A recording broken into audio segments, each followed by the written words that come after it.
Religion thrives on logical fallacies, and most of its power comes from repeating them until they feel unquestionable. At the heart of almost every defense of religion lies a failure in reasoning that, if presented in any other area of life, would be dismissed immediately.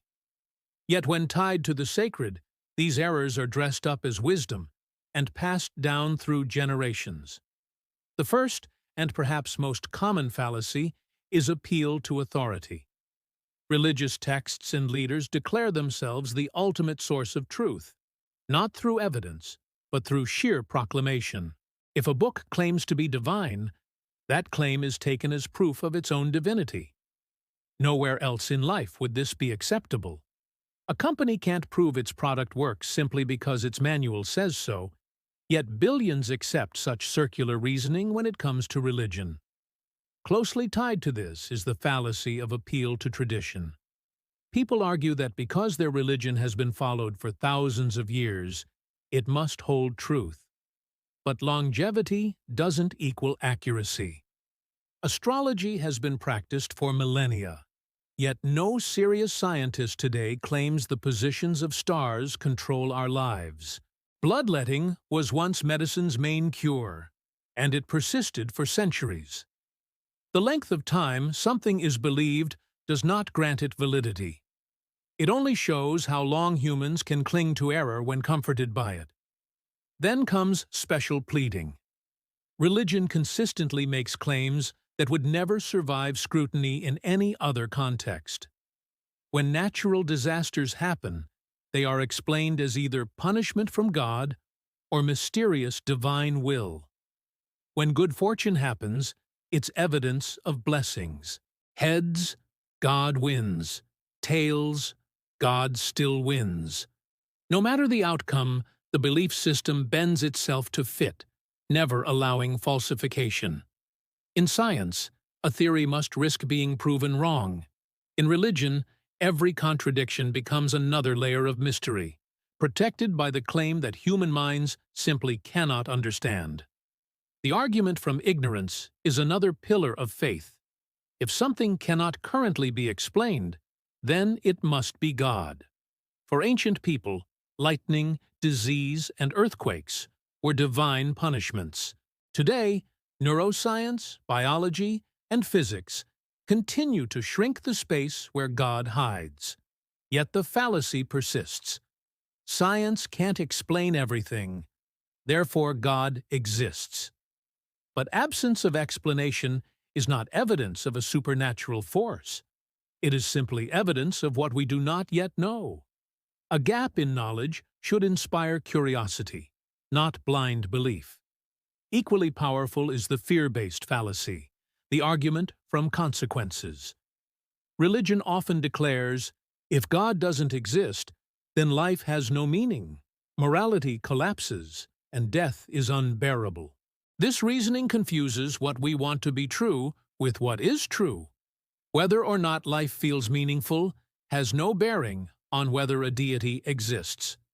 Claiming that we need God to ground morality ignores centuries of ethical philosophy, showing how cooperation, empathy, and social contracts can sustain societies without divine oversight. Morality does not require surveillance by an invisible judge. It requires understanding the impact of our actions on others. The false dichotomy is another religious tool. Believers often frame the world as a choice between God and chaos, faith or nihilism, but reality offers countless other options. A rejection of religion does not lead inevitably to despair. Humanism, philosophy, and science provide frameworks for meaning that do not demand submission to supernatural authority. To present only two choices is to deliberately ignore the spectrum of human thought that exists outside dogma. Another striking fallacy is ad populum, the appeal to the majority. Billions believe in some form of religion, and this is often cited as proof of its truth. But widespread belief has never been evidence. Millions once believed the earth was flat, or that witches caused disease. Popularity measures psychological comfort, not factual accuracy. The fact that people across cultures independently created religions shows not divine truth, but a shared human tendency to invent explanations when faced with the unknown. The straw man fallacy plays out whenever critics of religion are misrepresented. Instead of addressing real critiques, religious defenders often distort them into crude caricatures. For example, someone who questions the literal truth of Scripture is accused of denying all morality or purpose. By attacking exaggerated versions of doubt, religion avoids confronting the actual arguments against it. Another subtle fallacy is equivocation. Words like faith, truth, and spiritual are used with shifting meanings. Faith is praised when it means trust, as in trusting a friend. But when applied to religion, it means belief without evidence. Truth is sometimes meant as metaphor, but other times claimed as literal fact. These blurred definitions protect religion from being pinned down, so it can adapt to any criticism without conceding ground. One of the most persistent fallacies is begging the question. The claim that God exists because the universe exists assumes the very thing it tries to prove. Apologists argue that everything needs a cause except for God himself, who is conveniently exempt. This is not reasoning but an arbitrary escape clause. If something can exist without cause, then why not the universe itself? Religion also relies heavily on emotional appeals. Instead of presenting verifiable evidence, it offers comfort, hope, and belonging. These are powerful human desires, but they do not establish truth. A comforting story is not necessarily a true story. A community built on shared belief does not make the belief accurate. We can be deeply moved by fiction without confusing it for reality. Consider also the slippery slope fallacy. Religious rhetoric often warns that without belief, society will descend into chaos, families will break apart, and morality will vanish. But secular societies today have some of the highest levels of happiness, education, and equality. Meanwhile, countries dominated by strict religious laws often face oppression, inequality, and stagnation. Reality shows the opposite of the predicted slope.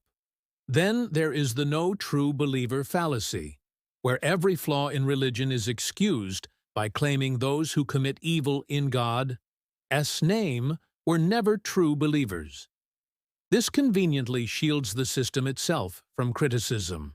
But if holy texts inspire both kindness and cruelty, then the problem lies in the texts and interpretations themselves, not simply in the individuals who misuse them. Another often overlooked fallacy is the appeal to mystery. Whenever reasoning collapses, the explanation is that God's ways are beyond comprehension. This shields belief from falsification and discourages further questioning. But calling something a mystery doesn't solve it. It freezes curiosity. Science treats mystery as an invitation to investigate. Religion treats it as a command to stop. We also see moral licensing. Religion often claims to be the source of morality, but history shows it has enabled atrocities.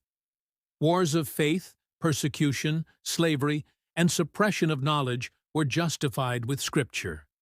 Believers excuse these acts by saying the intentions were righteous or that times were different. But if a system claims divine perfection, why does it require so much apologizing for its crimes? At the root of many of these fallacies is one of the oldest: argument by design. The complexity of life is said to require a designer, but complexity can emerge naturally, as shown by evolution. The watchmaker analogy fails when you realize that biological systems adapt and refine themselves without external tinkering. Nature is not a machine built once. It is a process constantly unfolding. Even the idea of eternal reward or punishment rests on logical weakness. The notion of infinite punishment for finite actions violates every principle of justice we claim to value. No human court would sentence someone to eternal torment for temporary mistakes, yet religion insists a just God does exactly that. It's an argument that collapses under its own moral weight. When all of these fallacies are recognized, what remains is not divine truth but human psychology. Religion survives not because its arguments are sound, but because its fallacies are effective. They exploit fear of death, desire for meaning, and need for belonging. They wrap faulty reasoning in ritual, tradition, and authority so that questioning feels like betrayal. Once those fallacies are stripped away, the structure stands revealed as fragile. The persistence of religion shows not that its ideas are true, but that humans are vulnerable to errors in reasoning when those errors comfort us. Understanding the logical fallacies of religion is not just an intellectual exercise, it is a way of reclaiming the ability to think freely. It reminds us that truth does not fear scrutiny, and that reason can guide us more reliably than fear or tradition ever could. So the question becomes, once you see the fallacies clearly, do you still accept them, or do you demand better reasoning for what you choose to believe? Before you go, I'd like to ask, where are you listening from, and what time is it there right now? Leave it in the comments. I'd love to see the reach of this conversation.